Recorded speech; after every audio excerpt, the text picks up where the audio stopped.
Okay.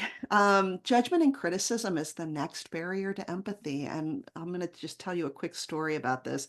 So one time I was on a flight. I was on an airplane and it was kind of near the end. So the doors were about to close, like we had all just boarded. And it was, there was an empty seat next to me. And I thought, oh, well, good. So maybe I'm going to get a chance to sit by myself.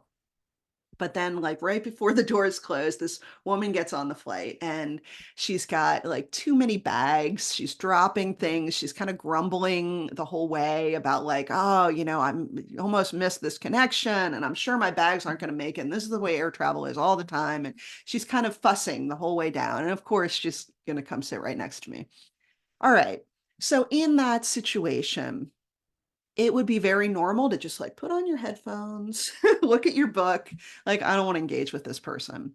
But for whatever reason, I had a little bit of energy that day, and I thought, "Okay, I'm just gonna see what's going on with her." So she keeps talking, like, as she's sitting next to me and, about how awful everything is, and I'm just kinda nodding and, like, letting her talk, and then, she says, "I just hate flying." And I said, "Yeah, I can understand that."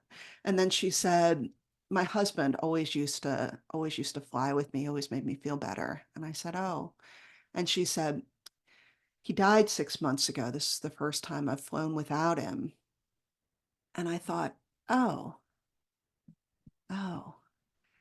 Yeah, like, have you ever heard that quote about everyone is fighting a battle that you know nothing about?